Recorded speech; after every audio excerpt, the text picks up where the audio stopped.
Hello everyone and welcome to the video. In this particular video we're talking a little bit about trailer lighting boards, more specifically about the fog light element on them.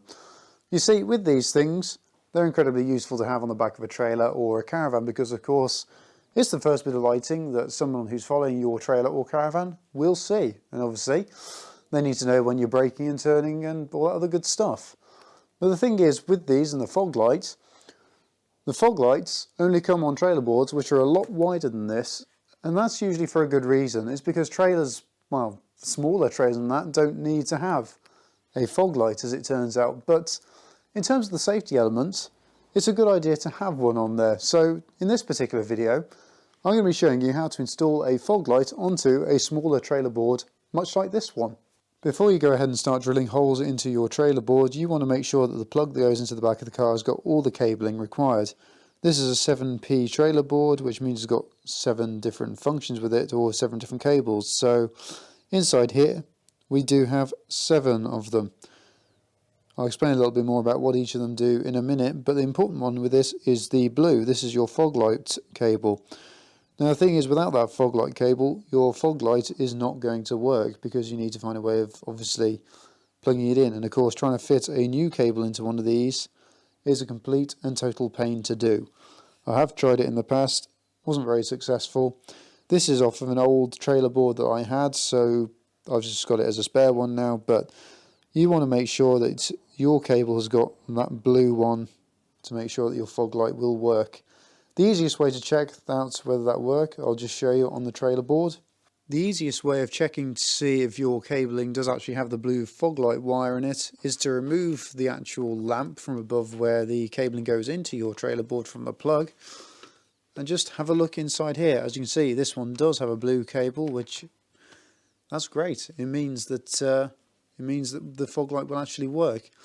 I will say with this, if it doesn't have one, these are not particularly too expensive to buy, and they're quite easy to wire in anyway. You just do a bit of solder or you crimp connector it, and that's you all good to go. Before you get trigger happy with actually drilling holes in your trailer board to install wiring and things like that, first of all you need to decide where actually your fog light can go on here. Now, legislation for this sort of thing establishes it needs to either be on the right hand side somewhere over here or in the centre. I went for the centre on this because it fits rather nicely on the trailer and it also suits the look of it. But also on this side you have got one hell of a lot of wiring behind here, because you've obviously got all the wiring for all the other lamps. This obviously does have a cover and a little slot and lamp cover plastic bit here, whatever you want to call it. I've just taken that off for the ease of access for showing you how this all wires in. But yes, I decided to put that there mainly because there's a lot of wiring behind here, and when obviously you're drilling holes in it and things like that, I didn't want to end up going through that because that would just make this more of a pain than it needed to be. With your lamp location decided, what you need to then do is just drill one simple hole into the actual trailer lighting board itself, into the plastic here, because that way then you can obviously get your wiring from this point through to your lamp. And I'll show you the inside of the lamp to see how that's wired up.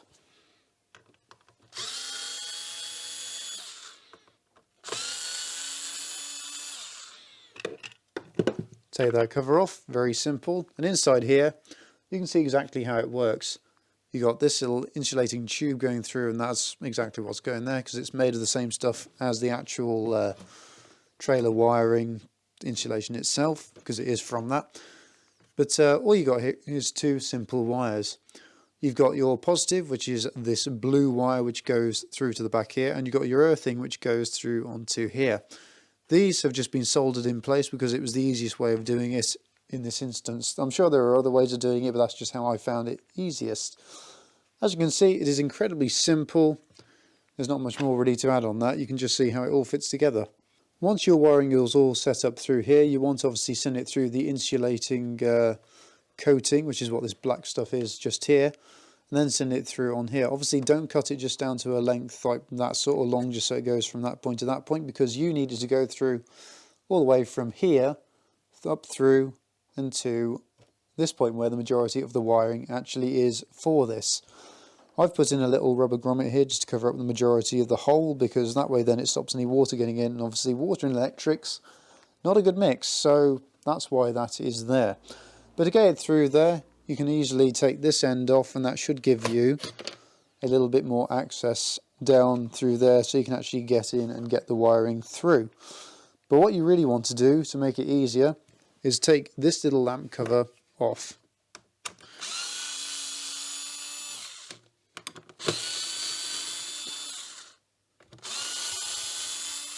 Three self-tapping screws removed, and of course that means now we can move this. It's all held on very simply because these are obviously made rather cheaply.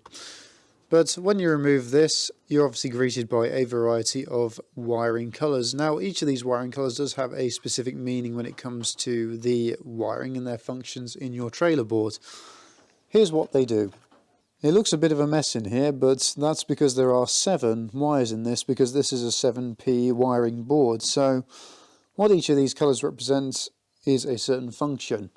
Yellow represents your left-hand indicator. Blue is your fog light. Black is your left-hand side light. White is earthing. Green is your right-hand indicator. Brown is your right-hand side light. And red are your brake lights. It's as simple as that really, and when we're focusing on the fog light, there are 2 cables we need to focus on, which you may have already guessed because we've had a look at the fog light itself and I've colour coordinated them for ease. The 2 that we need to focus on are the blue for the fog light and the white for the earthing of it. The blue is obviously going to be your positive for it, as that's what actually goes to the fog light to power it from the location on the end of the plug itself, where it plugs into your little socket on the back of the car. And the white is obviously your earthing for it, which of course you need to make the complete circuit and make it all work. So how do I recommend doing this? Well, with the blue cable, you can either use a crimp connector with 2 obviously different ends, male and female. That way then it's quick and easy to connect. What I've done with this is soldered it all in, so it'll stay like that forever basically. And with the earthing cable, because you've got all the other wiring located on here which goes into that, what I've used is a little snap connector, because that way then you can just add it in basically, and it does a solid job. It keeps it all working and perfectly happy. And so that's really all there is to it. It's quite simple and easy in terms of the wiring. You just simply crimp or solder the blue positive and then just add a little snap connector and it all works. Not really much more to say on it than that. It's fairly straightforward.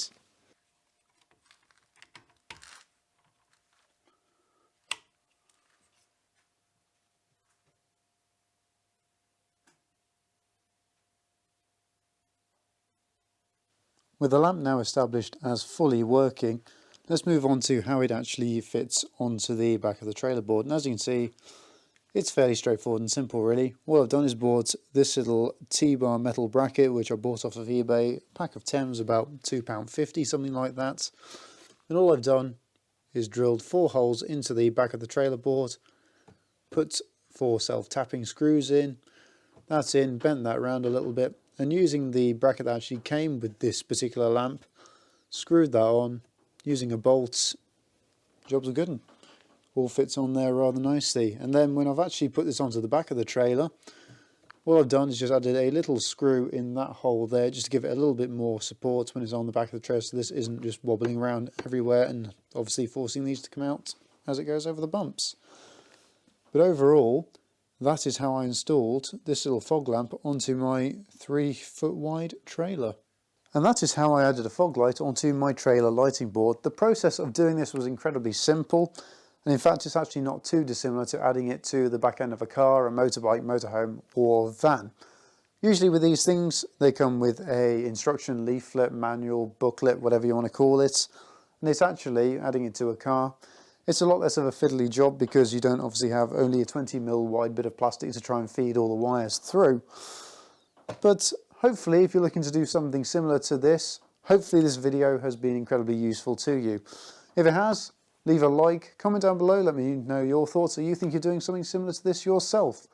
If you want to see more car-based shenanigans and workshop tutorials, let me know by subscribing to the channel. And of course, if you want to know every time a new video goes live, press the bell notification icon, because that's exactly what it'll do. Anyway, I think that wraps up this video for this week, so thank you very much for watching everyone, and I shall see you next week. Until then, farewell.